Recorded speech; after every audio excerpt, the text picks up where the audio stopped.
wabarakatuh. Alhamdulillahi rabbil alamin. Wassalatu wassalamu ala sayyidina Muhammadin wa ala alihi wa sahbihi ajma'in. Faya ibadallah, usikum wa iyaya bitaqwallah kama amarna ta'ala fi kitabihil karim. A'udzu billahi minasyaitonir rajim. Ya ayyuhalladzina amanu taqullaha haqqa tuqatih wa la tamutunna illa wa antum muslimun. Wa qala an-nabiyyu sallallahu alaihi wasallam, ittaqillaha haitsu ma kunta wa atbi'is sayyi'atal hasanata tamhuha wa khaliqin nasa bi khuluqin hasanin.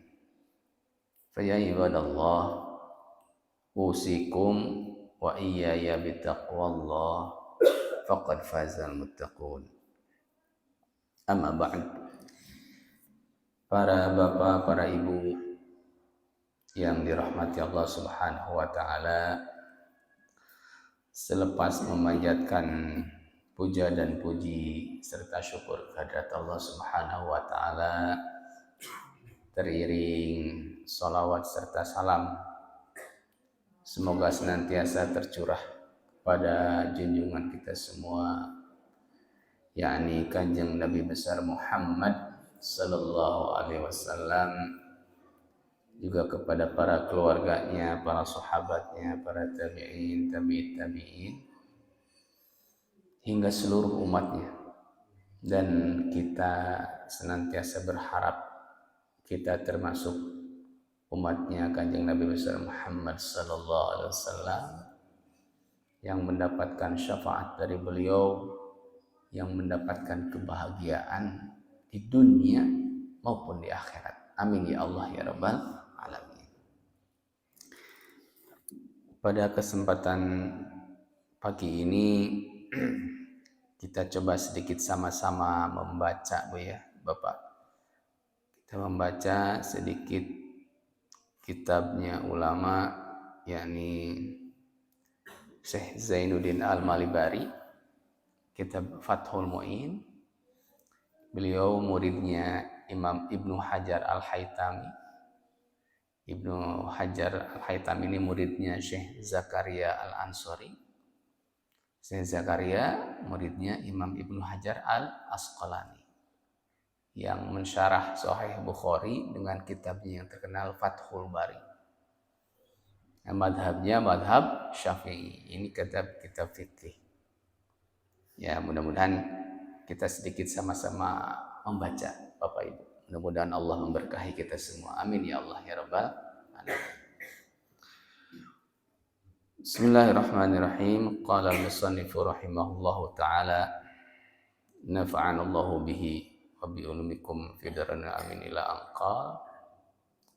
Tatimmatun fi bayani kaifiyati salatil musafiri. Jadi ini penyempurnaan dari bab salat, diantaranya setelah kitab sebelumnya membahas masalah salat Jumat, salat jamaah. Nah, ini ada penyempurnaan tentang bagaimana tata cara sholatnya seorang yang lagi bepergian. Kaifiyat sholatnya musafir, orang yang lagi bepergian.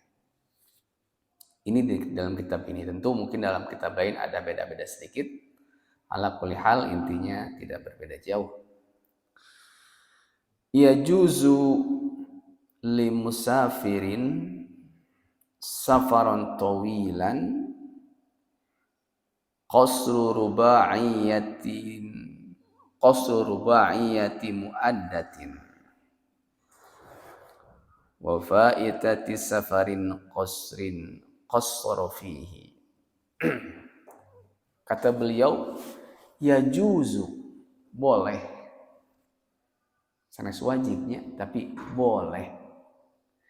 Limusafirin bagi orang yang bepergian, safaron tawilan, tapi disebutnya bepergian yang jauh, safaron tawilan. Untuk apa? Qasru rubaiyati muaddatin. Qasru teh hartosna artinya meringkas. Meringkas. Apa yang diringkas? Rubaiyatin. Salat yang 4 rakaat. 4 rakaat. Muaddatin, salat adaan, salat yang pada waktunya. Jadi kan ada salat adaan, ada salat qadaan, ya. Jadi salat adaan yang 4 rakaat itu ketika di perjalanan panjang boleh diqosor dari 4 jadi 2. Di antaranya salat apa Bu? Pak? Zuhur, asar, isya. Maghrib mati aya ya, maghrib mati aya. Wa faitati safarin, dan salat qada ketika di perjalanan. Jadi kalau misalkan ketika kita di perjalanan, Bu, ada waktu ketika di perjalanan kita tidak sholat. Tidak sholat. Jadi ketika suatu saat kita bepergian, terlewat sholatnya itu, maka itu bisa diqodho pada waktu bepergian juga dengan dikosor. Dengan dikosor. Tapi tidak sah kalau kita qodhonya itu misalkan kita terlewat sholat asar karena ketiduran, Bu. Karena ketiduran. Kita qodhonya dikosor kayak pas ke di perjalanan, nggak bisa. Harus qodhonya itu ketika di perjalanan juga. Jadi kita ada ketika di perjalanan terlewat tidak sholat, maka bisa diqodho ketika di perjalanan juga dengan dikosor. Dengan dikosor. Jadi bisa mengkosor sholat yang pada waktunya adaan dari 4 menjadi 2, atau sholat yang terlewat ketika kita di perjalanan lupa tidak sholat atau seperti apa di perjalanan, kita qodho lagi di perjalanan dengan dikosor. Dari harusnya lohor 4 menjadi 2, asar 4 menjadi 2, isya 4 menjadi 2. Wa jam'ul asraini wal maghribaini, dan boleh juga menjama. Kalau qosor tadi meringkas dari yang 4 menjadi 2. Kalau menjama apa Bu? Menggabungkan sholat yang beda waktunya dalam satu waktu. Wa jam'ul asraini wal maghribaini. Nah, dan menjama, maksud asraini di sini adalah lohor sama asar. Maghribaini di sini maksudnya maghrib sama isya, ya. Jadi bisa digabungkan. Caranya gimana? Baik taqdiman wa ta'khiran. Baik dijamanya itu diawalkan, ditarik ke depan. Contoh, sholat asar ditarik ke zuhur atau isya ke maghrib. Wa ta'khiran, atau diakhirkan sebaliknya. Misal zuhur ditarik atau dipundurkan ke asar, atau maghrib dipundurkan ke isya, diakhirkan ke isya. Tapi ada syaratnya, Pak. Ada keterangan tambahnya di sini. Bi firaqi surin khasin bi baladis safarin. Tapi syaratnya setelah keluar atau berpisah dari batas khas kampungnya. Batas khas kampungnya. Surin khasin. Setelah keluar dari batas kampungnya, maka boleh dia mulai mengqashar sholatnya. Tapi kalau masih di buruan rumahnya, halaman ya, masih di halaman rumahnya, atau masih di tetangganya, atau masih di kampungnya, maka tidak diperkenankan untuk mengqashar sholatnya. Jadi bukan mengqashar itu kalau sudah sampai di tujuan, misalkan kita perjalanan jauh, tiba-tiba sudah di tengah-tengah jauh banget, baru kita boleh qashar sholat, tidak. Asal sudah keluar dari batas kampungnya, maka diperkenankan untuk mengqashar sholatnya dari 4 menjadi 2. Wa inihtawa ala kharabin wa mazari'a. Meskipun katanya setelah perumahan itu ada tanah gersang, ada pesawahan, baru ada batasnya. Misal ini Desa Cibiru, perumahan banyak, Desa Cibiru atau Kampung Cibiru. Kemudian kita mengetahui ada batas khos, ada batas khusus. Misal ada keterangan, ini batas Kampung Cibiru, misalkan gitu. Setelah perumahan ada tanah gersang, ada sawah, baru ada batas Kampung Cibiru. Misalkan batas Kampung Cibirunya itu di daerah Gria, misalkan itu di sana.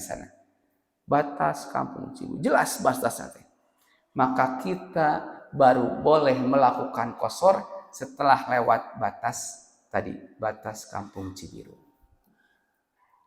Meskipun setelah perumahan yang banyak itu ada tanah kosong, ada persawahan, nggak ada orang, tapi jelas ada batas Kampung Cibiru.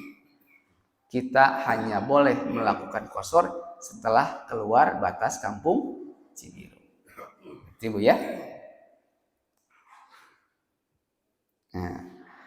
Walau jama'a qaryataini, dan seandainya itu batasnya ternyata tidak hanya membatasi Kampung Cibiru saja. Ternyata ada kampung, misal ada Kampung Burujul, ada Kampung Cibiru. Dia membatasi jadi batas 2 kampung, Bu. Walau menggabungkan itu batas yang khusus tadi 2 kampung, jadi ada 2 kampung, batasnya 1.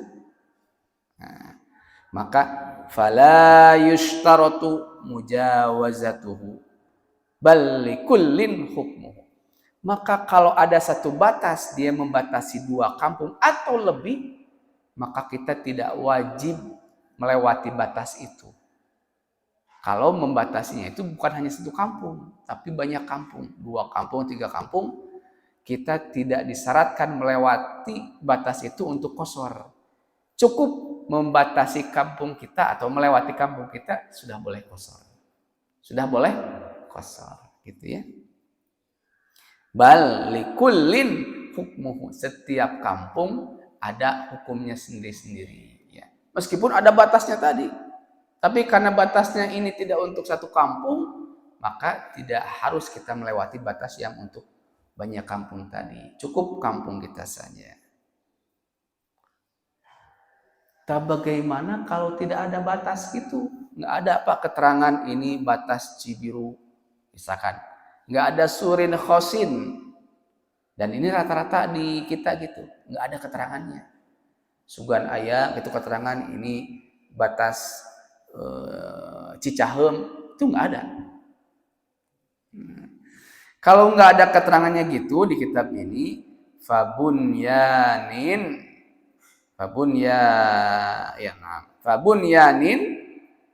wa in takhallalahu kharabun aw naharun aw maidanun. Saunate. Kalau tadi nggak ada surin khosin, maka standarnya itu bangunan perumahan. Jadi kalau rumah berjejer teras, Bu, nempel terus berjejer. Kemudian setelah perumahan itu kosong, atanapi renggang. Atanapi kita tahu bahwa perumahan ini komplek Permata Biru misalkan, satu komplek Permata Biru. Ketika tidak ada batas khusus tadi, maka cukup di kompleknya itu katanya. Setelah keluar komplek, maka dia boleh melakukan qashar. Karena yang jadi parameter kampungnya adalah komplek perumahan itu. Komplek perumahan katanya. Fabunyanin, maka bangunan-bangunan perumahan. Wa in takhallalahu, meskipun setelah perumahan itu ada khorobun, ada tanah gersang, au naharon, ada sungai, au maidanun, ada tanah lapang gitu ya. Tetap karena nggak ada batasnya tadi yang khusus, cukup perumahan saja yang jadi parameternya itu. Wala yushtaratu mujawazatu basatina, dan tidak disyaratkan harus melewati perkebunan dulu ya. Harusnya perkebunan kan berarti nggak ada orang gitu ya. Benar-benar nggak ada orang, kosong. Wa in huwitat wa tasalat bil balad, meskipun itu nanti dikelilingi dipagar dengan kampungnya, tetap asal sudah perumahannya beres, boleh langsung qashar di sana. Kalau tidak ada batas yang khusus. Tapi kalau ada batas yang khusus, meskipun setelah perumahan ada kebun, ada sungai, ada apa, ada batas khususnya, maka kita harus melewati batas khusus. Kalau tidak ada batas khusus, cukup perumahan saja. Cukup perumahan saja. Dari kitab ini seperti itu. Baik.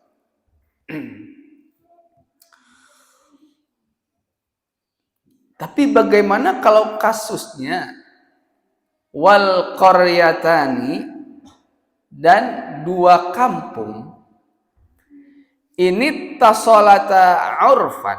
Kalau kampung itu nyambung, Bu. Nyambung. Hartosna nyambung secara urfan teh. Suhunan jeung suhunana nempel gitu. Dinding jeung dindingna nempel gitu. Meskipun kompleknya dua, misal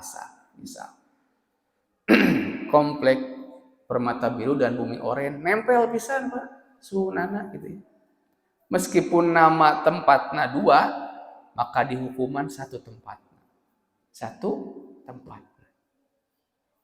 Tapi kalau sudah berpisah, satu komplek dengan komplek lain, berpisahnya itu meskipun pisahannya itu sedikit katanya. Nah, tadi wal qaryatani ini tasolata urfan ka qaryatin. Dua kampung A sama kampung B. Lamun dia dua nana nyambung secara uruf, secara umum dia nyambung itu dindingnya nyambung, suhunana nyambung, ka qaryatin, maka dianggapnya satu kampung. Meskipun agung, satu kampung. Wa ini ikhtalafata isman, meskipun namanya beda. Falawin fasolata walau yasiron, tetapi maka kalaulah berpisah meskipun sedikit, meskipun setengah meter berpisah, kafa mujawazatu qaryatil musafiri, maka dianggap terpisah dan cukup bagi kita yang mau musafir itu keluar dari kampungnya, dari kompleksnya, terus kaci. Boleh. Cekap keluar dari kampungnya saja. Tidak harus melewati dua kampung yang bersatu tadi. Karena tidak bersatu dan terpisah oleh jarak meskipun sedikit. Cukup asal keluar kampungnya saja.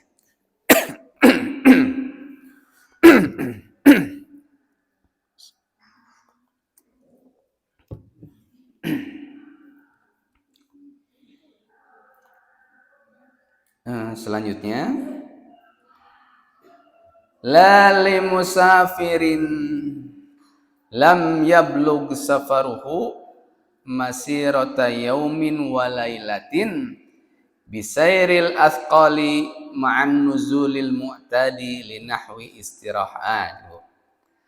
Tapi qasar ini tidak berlaku bagi orang yang bepergian di mana jaraknya itu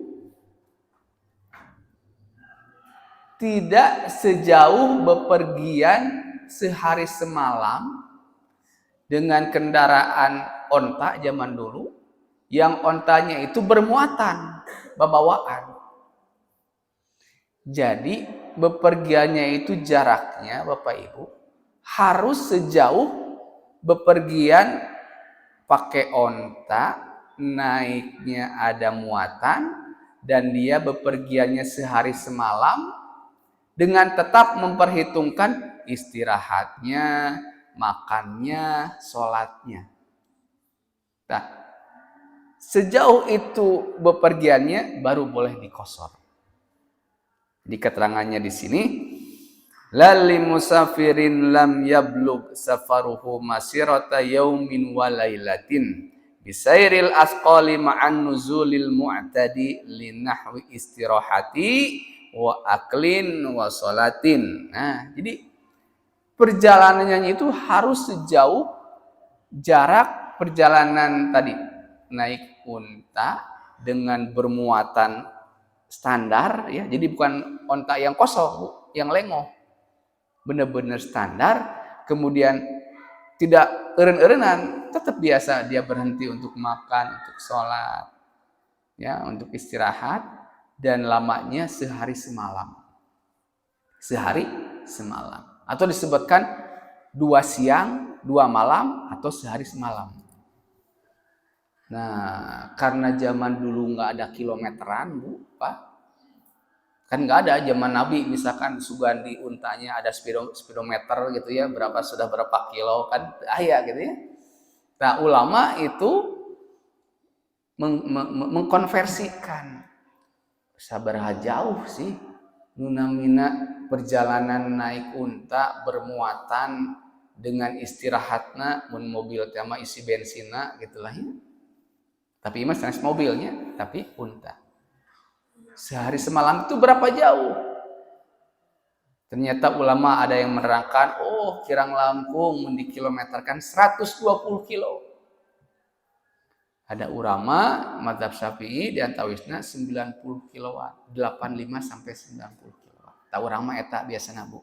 85 sampai 90 kiloan. Jadi kalau kita sudah ada niat perjalanan 85 sampai 90 kilo, maka kita diperbolehkan mengqashar sholatnya, tapi dengan syarat sudah keluar dari kampungnya tadi. Dari kampungnya. Bukan berarti sudah sampai 90 kilo baru kita boleh qashar, tidak. Meskipun baru 5 kilo asal sudah keluar dari kampung boleh qashar langsung. Tidak harus nunggu sampai sana dulu. Tetapi sebaliknya kalau perjalanannya tidak sampai 85 atau 90 kilo, misal dari Cibiru ke Bandung, atau napi ke Kosambi misalkan, atau napi ibu-ibu ke Pasar Baru misalkan. Kan perjalanan nggak akan 90 kilo. Paling mungkin 30 kiloan lah kira. Itu tidak diperkenankan untuk sholat qashar. Tidak diperkenankan. Adapun jamak nanti beda lagi. Jamak lebih luas. Lebih longgar kalau jamak. Kita terusin, Bu ya, Pak. Jadi itu jarak perjalanannya. Jadi bagi musafir boleh mengqashar, boleh menjamak, kecuali yang perjalanannya kurang dari 2 marhalah itu teh. Kurang dari 2 marhalah, dihitungnya kurang lebih 85 sampai 90 kilo. Wala li abiqin, dan juga tidak berlaku ieu qashar ieu jamak bagi orang anu minggat. Contoh misalkan ada hamba sahaya dulu umahnya, hamba sahaya budak anu kaburna tebih sejalak 90 kilo lebih, kabur dari majikannya, tidak ada izin, maka itu tidak berhak dia mendapatkan qashar sholat. Atau katanya punten seorang istri misalkan karena menuju masalah jeung suamina minggat dari rumahna, pergi dari Bandung ke Tasik misalkan. Bandung Tasik 90 kilo ada Bu? Ada lah ya misalkan ya. Nah, minggatnya itu tidak ada izin dari suaminya, maka tidak berhak dia qashar sholatnya. Tidak berhak dia jamak sholat. Itu perjalanan yang tidak diperkenankan untuk mengqashar, diantaranya li'abiqin, bagi jami anu minggat. Katanya. Jadi Bu ayah katanya. Wa musafirin alaihi dainun halun qadirun alaihi min ghairi idnin ini juga tidak berhak bagi orang nu bepergian dalam keadaan dia punya utang. Dia punya utang, jatuh tempo dan dia bisa bayar. Dia bisa bayar. Dia kabur intinya mah. Kabur dari kewajiban membayar hutang yang notabene dia bisa bayar. Dan itu perginya tidak izin dari yang punya hutang. Misal kita punya hutang ke warung misalkan ya. Ingat 10.000 dan kita punya uang 100.000 bisa bayar. Tapi kita pergi aja ke kampung kita meninggalkan kewajiban kita membayar hutang, maka perginya kita ke kampung ke kampung halaman kita yang berjarak lebih dari 90 km, kita tidak berhak mendapatkan keringanan untuk qashar sholat. Jadi tadi bagi jaraknya kurang 90 atau jaraknya 90 tapi orang yang minggat atau tidak minggat tapi punya hutang tidak bayar padahal dia mampu untuk bayarnya dan tidak izin dari yang punya utang, maka mereka tidak mendapatkan keringanan untuk mengqashar dan menjamak sholatnya. Dan yang terakhir katanya wala liman safara limujarradi ru'yatil biladi 'alal asr, dan juga tidak berlaku keringanan qashar maupun jamak bagi seseorang yang bepergian ke suatu tempat dengan tepuguh tujuanna gitu. Tepuguh tujuanna. Tidak jelas tujuannya. Misalkan hayang ka kota, akhirnya ulin tepuguh we. Ketika tidak jelas tujuannya, maka tidak berhak dia mendapatkan keringanan qashar. Ketika tidak jelas tujuannya. Tapi kalau sudah jelas tujuannya, maka dia boleh mengqashar salatnya. Diumpamakan kalau seorang kiai gini katanya, saya mau ke Jawa Timur, saya mah jelas tujuannya. Tapi saya ngajak istri saya, misalkan, saya ngajak istri saya, mah, ayo ikut kemana Pak? Ngilu weh. Begitu dia tidak tahu tujuannya, maka si istrinya tidak boleh qashar. Karena tidak tahu tujuannya mau kemana. Tidak tahu tujuannya mau kemana. Adapun suaminya dia tahu tujuannya mau ke Jawa Timur. Suaminya boleh qashar, istrinya tidak boleh qashar. Kecuali kalau berjalannya itu sudah lebih dari 90 kilo, maka si istri karena sudah realnya lebih dari 90 kilo, istri boleh mengqashar sholatnya. Baru boleh mengqashar sholatnya. Kalau suami meskipun belum 90 kilo tapi tahu tujuannya, maka dia boleh mengqashar sholatnya selagi sudah keluar dari kampungnya tadi ya. Nah, selanjutnya wa yantahi as-safaru bi'audihi ila watanihi. Kapan itu safar berakhir?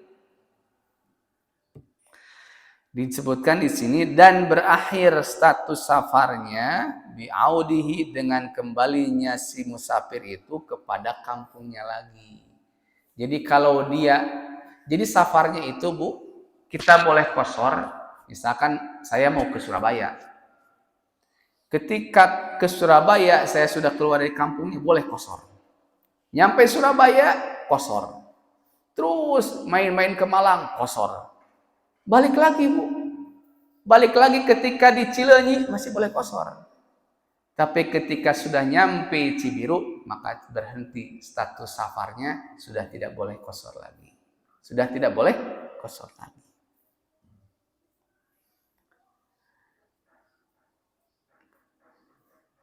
Wa in kana marron bihi, meskipun ke Cibiru itu hanya lewat.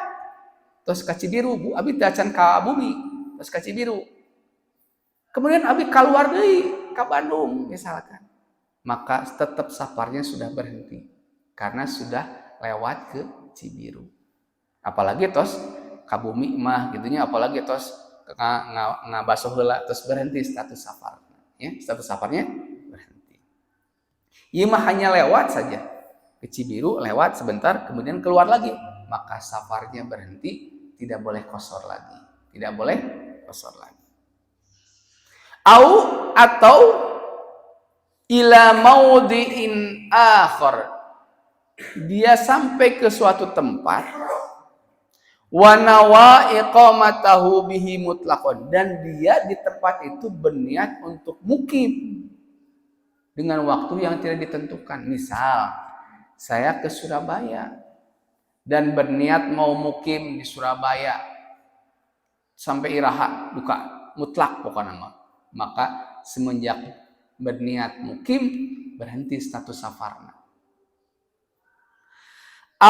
Atau selama berapa lama? Arba'ata ayamin sihahin, atau salami 4 hari 4 malam di suatu tempat, maka kita masih boleh qashar. Contoh, Bu, saya mau ke Surabaya,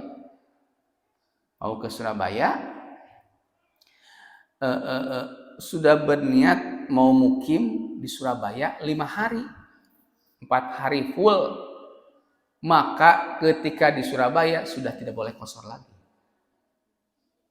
Tapi ketika kurang dari 4 hari, 4 hari 4 malam, maka kita masih boleh mengqashar sholatnya.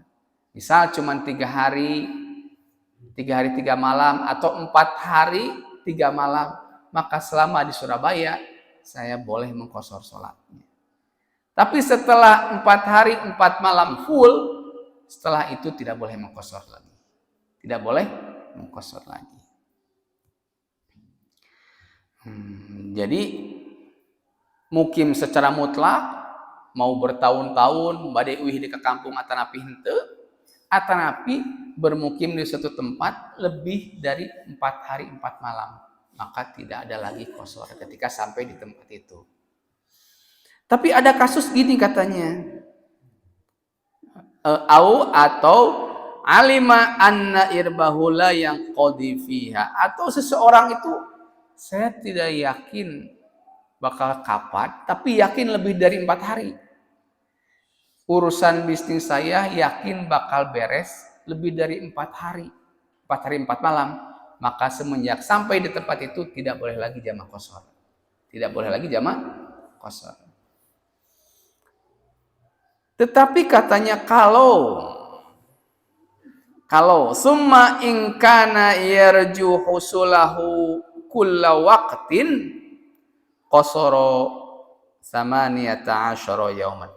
Tetapi kasusnya ketika saya ke Surabaya, saya tidak yakin mau berapa lama ya, tapi bakal pulang. Dan harapannya itu bisa beres tiap hari. Kalau nggak hari ini, misal saya ke Surabaya mau nagih hutang misal. Ketika sampai ke Surabaya, Bu, ada bapaknya, aduh lagi keluar, kapan baliknya? Nggak tahu sore atau besok. Baik, saya tunggu, saya nginep. Nah, selama nginep, Bu, kita boleh qashar. Nggak tahu berapa hari. Bu, kapan? Mungkin besok lagi, Pak. Oke, saya tunggu. Bu, kapan? Besok lagi, Pak, misalkan. Oke, saya tunggu.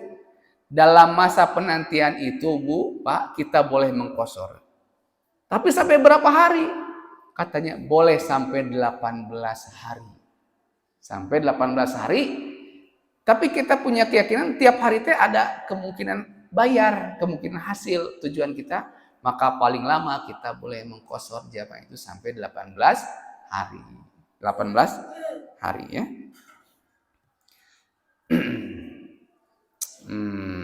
Samaniyata asyara yauman, 18 hari. Nah, ini terakhir mungkin. Bagaimana syaratnya qashar? Wa syurita li qasrin, dan niat qashar Syarat qasar katanya pertama niyatu qasrin fi taharrumin, harus niat qasar ketika takbiratul ihram. Ketika Allahu Akbar niat dalam hati, ya Allah, aku niat sholat qasar 4 rakaat zuhur jadi 2 rakaat. Niat dalam hati. Diucapin, mangga. Usolli fardhu zuhri qasran. Aku niat sholat lohor di qasar. Rakaataini boleh adaan lillahi ta'ala, mangga silakan ya. Tapi dalam hati juga boleh. Malah yang wajib dalam hati. Dan waktunya ketika takbiratul ihram. Itu syarat yang pertama, harus niat ketika takbiratul ihram. Yang kedua, wa ada muqtida'in walau lahdzatan bimutimmin walau musafiran.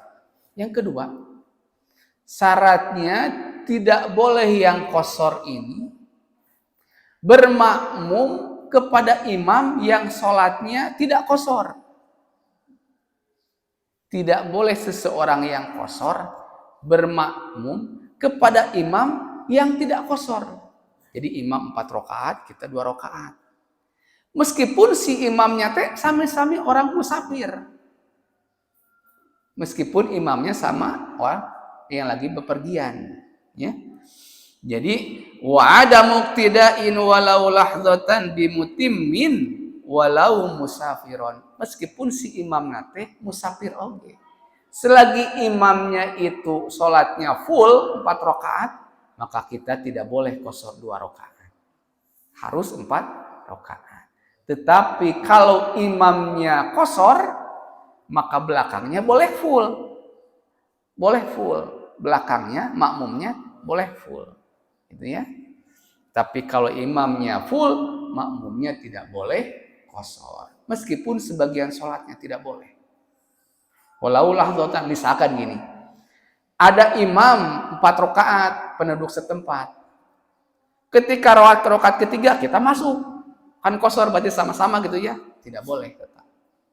Meskipun sebentar sebagian tidak boleh qasar bermakmum kepada yang sholatnya full. Itu tidak boleh. Dan yang ketiga, wa taharruzun an munafiha dawaman, menjaga niat qasarnya harus terus manteng sampai akhir. Jangan sampai gini. Ketika kita usolli fardhu zuhri rakaataini qasran, Allahu Akbar. Ketika baca Al-Fatihah misalkan kita niat, mau qasar atau full ya. Ketika ada gerentes niat itu, maka dia wajib jadi 4 rakaat. Jadi wajib 4 rakaat. Ketika ada keraguan, mau qasar mau enggak ya, langsung 4 rakaat. Jadi niat qasarnya harus dijaga terus dawaman sampai selesai sholatnya, sampai 2 rakaat. Jadi tidak boleh, apalagi kalau dalam hati Gusti badai full, maka harus full, wajib full. Enggak jadi qasarnya, maka harus langsung 4 rakaat. Dan syarat yang terakhir, yang keempatnya katanya wa dawamu safarihi fi jami'i sholatihi. Dan dia harus ketika sholat qasar itu tetap statusnya lagi safar. Tidak boleh ketika rakaat kedua sudah nyampe ke rumahnya. Jadi ketika menyelesaikan qasar, dia tetap harus lagi di perjalanan. Kumaha kasusnya? Kasusnya gini katanya Bapak Ibu. Kalau orang lagi naik perahu, naik kapal misalkan, dia sholat qasar. Tak ketika rakaat pertama masih misalkan rumahnya itu di dekat pelabuhan. Jadi ketika rakaat pertama dia masih di lautan. Dan ketika rakaat kedua dia nyampe di pelabuhan, maka dia tidak boleh qasar, harus 4 rakaat. Karena sebagian waktunya dia sudah tidak safar lagi, sudah nyampe di kampung. Jadi syaratnya qasar itu masih 2 rakaatnya itu ada di perjalanan. Tidak boleh sudah nyampe di tempatnya atau di kampungnya. Masih ada waktu, Pak? Masih ada? Oke. Sedikit lagi. Itu qashar, Bu ya. Nah, ini sekarang jamaknya, Pak. Nah, ini karena penting untuk jamaknya. Walijam'i taqdimin. Nah, dan untuk jamak takdim, syaratnya Bapak Ibu, untuk jamak takdim, niyatu jam'in fil ula.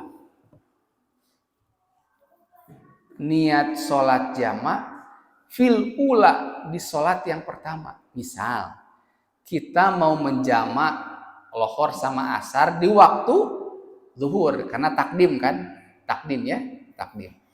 Maka kita harus niat jamaknya itu di sholat yang pertama, yaitu sholat zuhurnya.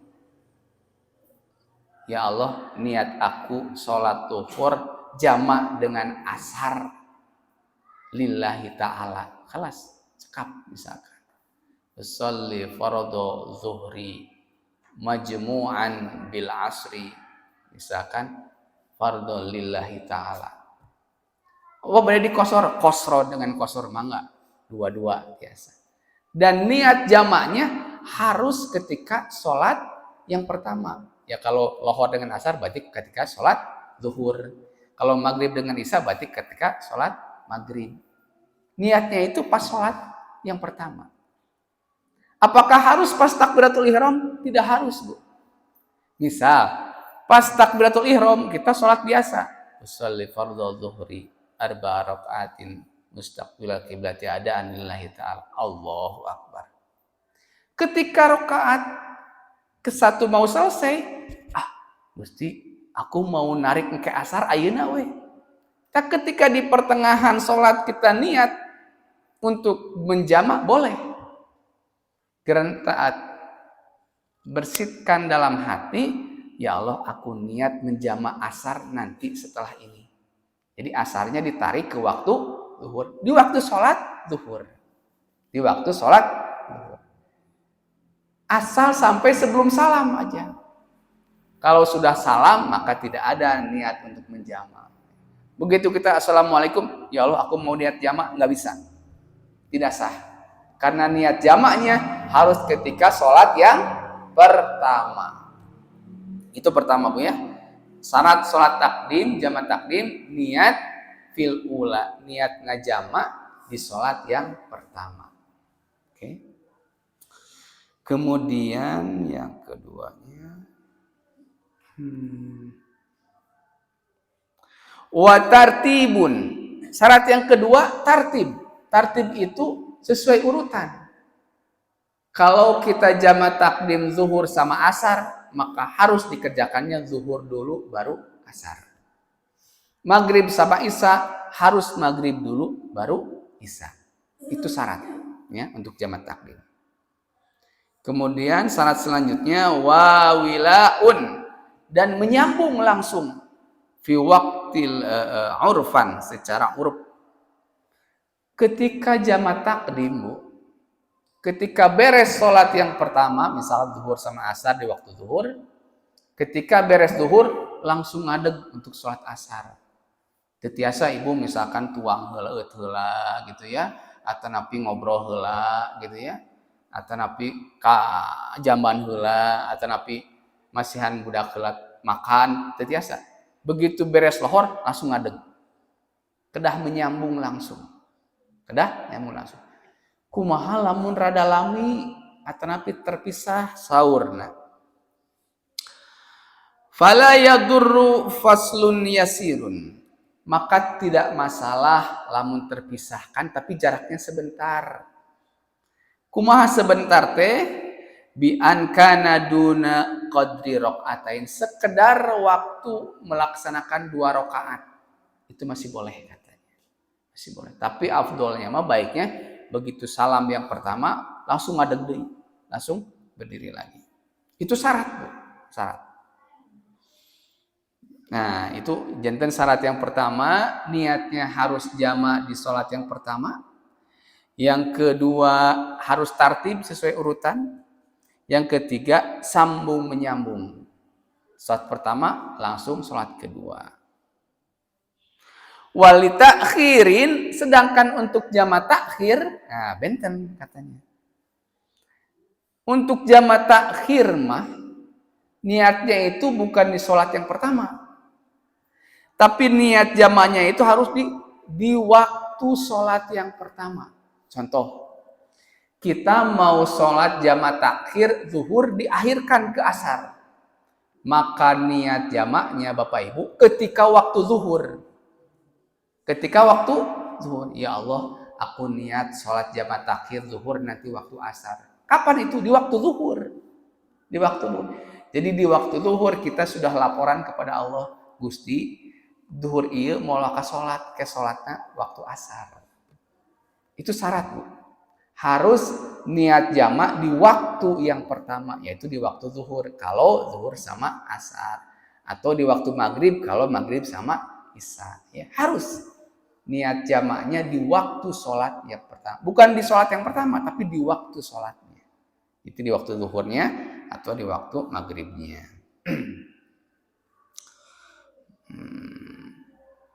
Ma baqiya qadru rakatin, selagi ada waktu yang 1 rakaat misalkan ingat bade ngajamana teh 3 menit sebelum waktu asar boleh, mangga. Masih ada waktu 1 rakaat yang sholat, mangga silakan niat. Aduh Gusti, moal kabujeng ayeuna tidak keburu sekarang, saya mau niat jama takhir zuhurnya nanti diakhirkan dengan asar, boleh. Gitu ya. Ma baqiya qadru rakaatin. Nah, selagi ada waktu sekiranya tersisa 1 rakaat sholat katanya. Syarat yang kedua, jadi itu syarat yang pertama, niatnya itu ketika di waktu sholat yang pertama. Dan yang kedua, wa baqa'u safarin ila akhiris tsaniyah. Ketika melaksanakan sholat yang keduanya, itu masih dalam perjalanannya. Contoh, ketika waktu kita sholat asar, sholat zuhur dan asar di waktu asar, maka ketika selesai asar kita masih di perjalanan. Tidak sah kalau ketika kita beres atau mau beres asar sudah di rumah, itu tidak sah. Jadi ketika selesai sholat yang kedua itu masih di perjalanan statusnya, masih di perjalanan. Dan di jama takhir tidak harus zuhur dulu, tidak harus asar dulu. Boleh mau zuhur dulu mangga, mau asar dulu mangga. Mau asar dulu mangga, mau zuhur dulu mangga. Tidak ada syarat tartib seperti tadi jama takdim. Kalau jama takhir boleh mana yang mana dulu. Tetapi afdolnya tetap zuhur dulu baru asar dulu. Tartibnya seperti itu. Dan tidak harus langsung nyambung. Ketika beres zuhur kita bisa makan dulu. Setelah itu baru sholat asarnya boleh.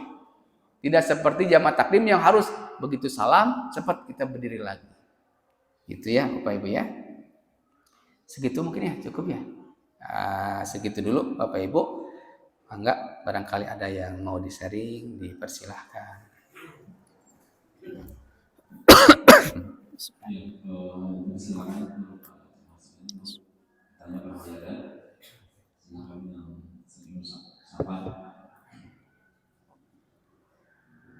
Ya, silakan. Waalaikumsalam warahmatullahi wabarakatuh.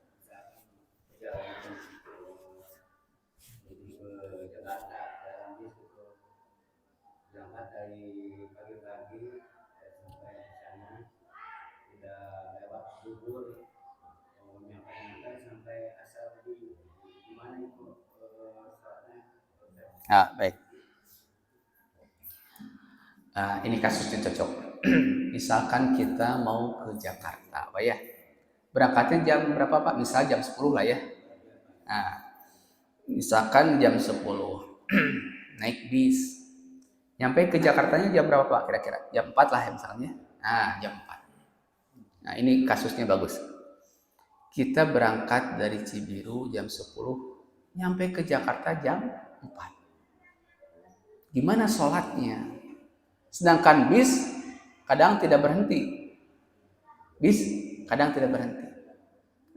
Untuk kasus Bapak, sholatnya Begitu masuk waktu zuhur, langsung Pak niat sholat jamaah takhir. Nanti sholat zuhurnya bareng sama asar.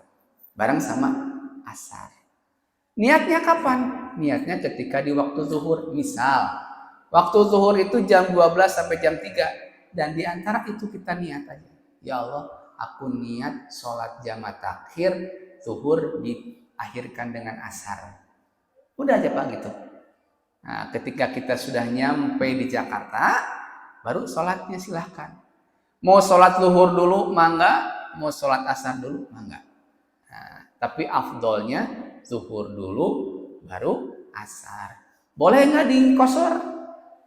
Diringkas jadi 2? Karena Bandung Jakarta misalkan lebih dari 90 kilo, boleh dikosor juga Pak.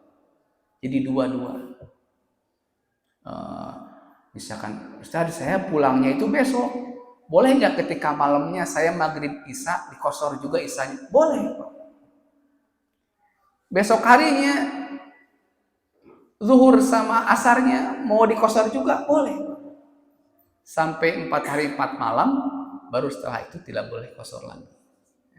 Kalau masih sebelum 4 hari 4 malam, boleh kosor terus. Kecuali kalau Bapak sudah niat, saya mau mukim di sini nih, saya mau mukim di Jakarta selama 5 hari. Maka begitu nyampe ke Jakarta tidak boleh kosor. Karena Bapak sudah niat mukim, bukan safar lagi. Itu Pak ya, kurang lebih ya. Allahu a'lam bishawab. Ya, sebetulnya. Oke. Barangkali yang lain, silakan. Ibu-ibu. Ya, kalau ada, alhamdulillah. Materi sudah sampaikan, hajat sudah, dan mungkin diakhiri dengan penutup. Mungkin di sini mohon. Mari kita berdoa Bapak Ibu, mudah-mudahan kebersamaan kita sama-sama menuntut ilmu, saya bersama lagi belajar, ini menjadi wasilah Allah cinta kepada kita, Allah ridho kepada kita, dosa-dosa kita diampuni, rahmat Allah senantiasa menaungi kita semua. Amin ya Allah ya Rabbal alamin. Kita berdoa astagfirullahaladzim, astagfirullahaladzim, astagfirullahaladzim. Allahumma salli ala Sayyidina Muhammadin wa ala ali Sayyidina Muhammadin. Allahumma salli ala Sayyidina Muhammadin wa ala ali Sayyidina Muhammadin. Allahumma salli ala Sayyidina Muhammadin wa ala ali Sayyidina Muhammadin wa barik wa sallim. Amin ya Allah ya Rabbal alamin. Allahumma ighfir lil mu'minina wal mu'minat wal muslimina wal muslimat al ahya'i minhum wal amwat birahmatika ya arhamar rahimin. Radina billahi rabban wa bil islami dinan wa bi sayyidina Muhammadin nabiyyan wa rasulan.